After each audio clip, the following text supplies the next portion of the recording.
Muy bienvenidos a estas pláticas que permitirán reflexionar un poco acerca del gusto que normalmente tenemos todas las personas hacia las diversas artes. Entre ellas se incluye a la arquitectura, que todos disfrutamos e incluso hacemos viajes para poder ver la historia detrás de cada una de ellas, los estilos, los materiales, los espacios. Vemos reflejado la naturaleza en cuanto a la gran armonía, la vida misma y los recursos que nos propicia. En fin, toda una serie de reflexiones que nos llevan a lo más antiguo del tiempo, incluso a la vida primitiva del ser humano de antaño o que todavía podemos contemplar en las culturas que han quedado más aisladas por mucho tiempo. Y todavía vemos aquella arquitectura que formalmente se llama arquitectura vernácula, refiriéndose a una arquitectura muy práctica que permite más comodidad, que permite realizar diferentes tareas que el ser humano hace en familia o individualmente o colectivamente en sociedad. Ejemplos es la vivienda, es algo familiar, es algo privado, o también los espacios de asambleas o de culto que se compartía por toda una sociedad, sociedades relativamente pequeñas. También veremos la arquitectura vista en el contexto individual, o sea, edificaciones que surgieron en diferentes épocas, diferentes siglos. Por dar un ejemplo, qué características o a qué características de la naturaleza, a qué características de su tiempo responden las edificaciones en lo que se llaman las civilizaciones primigenias, que son 6. Entre ellas podemos pensar en Egipto, o sea, cómo surge esta gran civilización egipcia, o la civilización de la India, o la civilización de México y también la andina. En fin, se dice 6 porque son las que han sido exploradas, han sido escudriñadas en cuanto a su escritura, saber la historia que la misma gente dejó escrita y algunos otros vestigios.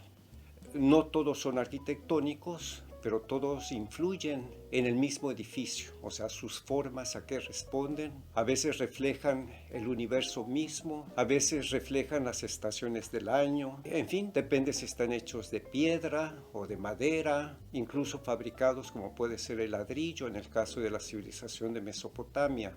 La arquitectura posteriormente que va a caracterizar la arquitectura propia de China, por ejemplo, o en el caso de Europa, que llega un poco más tardíamente, la que conocemos, como es la arquitectura griega y posteriormente la romana, posteriormente el Renacimiento, o podemos hablar acerca de las catedrales góticas o las románicas que florecieron en toda Europa, iniciaron en Francia, a partir de las cruzadas que los condujeron al cercano oriente. Sí, o también la arquitectura del cercano oriente que refleja las creencias y tradiciones de los musulmanes. De ahí podemos también ver la arquitectura que se da ya en la modernidad, o sea, paulatinamente se va dando una arquitectura que ya por los medios de comunicación, el transporte, el comercio, el que la gente se encuentra en diferentes lugares a mayor escala que otros, pues ya empieza a darse una arquitectura donde van surgiendo rasgos que se transmiten a otras sociedades y que reinterpretan en sus estilos muy particulares. Entonces, este término de estilos arquitectónicos es algo que permite que las personas que estén hablando acerca de algo lo identifiquen más fácilmente de qué se trata. ¿Qué se trata cuando se habla del neoclásico europeo, el posclásico, el neoclásico, en fin, toda una serie de apelativos? ¿Qué significa la arquitectura popular, por ejemplo? ¿O qué significa la arquitectura racionalista o la arquitectura funcionalista? Veremos por otra parte la diversidad de arquitectura que implica las muy diversas actividades que el ser humano realiza. O sea, la arquitectura dedicada a la enseñanza educativa, la arquitectura médica, o sea, dedicada a los hospitales, clínicas, centros de laboratorios, la arquitectura de culto, o sea, las iglesias, los templos, la arquitectura de fábricas, de edificios, de oficinas, edificios administrativos, museos, edificios para el deporte, en fin, todas las diferentes características llamadas géneros arquitectónicos. Todo esto que hablaremos será de una manera más bien espontánea. Vamos a tratar de evitar lo muy academista o los detalles exhaustivos, porque no se trata de cursos de arquitectura, sino simplemente de platicar de algo que simplemente complemente esas inquietudes cuando uno sale a turistear.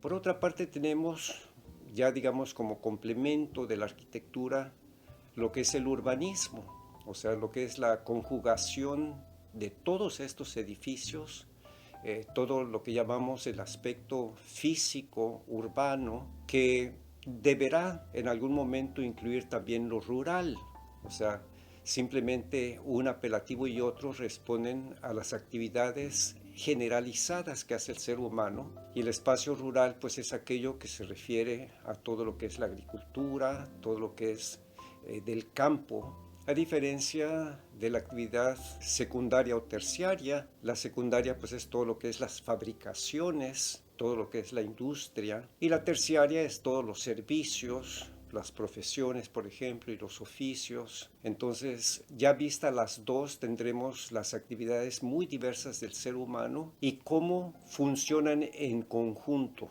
O sea, cómo se orienta el ser humano en ese gran espacio que él mismo ha creado, que es la ciudad.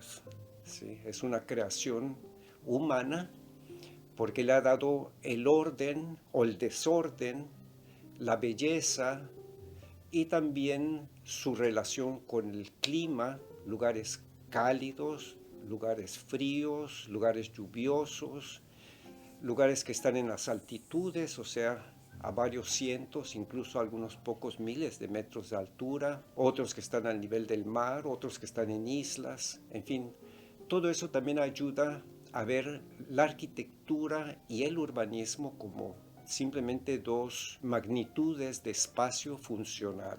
O sea, el hombre realiza ciertas actividades en el interior de los géneros arquitectónicos y al mismo tiempo en sociedad, ¿sí? También está en espacios mayores, caminándolos, o yendo en vehículos, en transporte público, o sea, de diferentes formas, ¿no? A veces rumbo a la escuela, a veces rumbo al trabajo, rumbo a las visitas o a las oficinas y demás lugares. Entonces también el crecimiento de estos centros urbanos pueden ser inquietantes. Pueden ser agradables e inquietantes porque pues, todo esto se refleja en nuestro diario vivir. Muy bien, digamos, estas son las generalidades de lo que se va a tratar y ya puntualmente iremos viendo ya con un cierto orden, por llamarle así, o sea, diferentes aspectos de cada una de las temáticas. Cómo entender lo trascendental y la aplicación de la naturaleza, o sea, qué significa la naturaleza y cómo se va a manifestar en la arquitectura. Luego la arquitectura, cómo se manifiesta a partir de la cultura y las actividades que el ser humano realiza. Y finalmente el urbanismo, que es el conglomerado de todas estas actividades y los espacios arquitectónicos que se requieren, siempre acompañados por supuesto de la obra ingenieril, que es otra profesión prima hermana, pero que se requiere, también es construcción, porque viene acompañando las calles, el ancho de las calles, las avenidas, el orden, las necesidades como lo sanitario, lo hidráulico, la electricidad, etc. Muy bien, pues esto ha sido pues una introducción que ha permitido simplemente acercarnos. Entonces estaremos al tanto de estas pláticas y agradeceremos las sugerencias que puedan haber para irlas tomando en cuenta y el apoyo de ustedes para que si les gusta y que haya la forma de poder continuar con esto de manera fluida, más oportuna para ustedes, marquen el like. De todo ello se lo agradeceremos. Hasta pronto.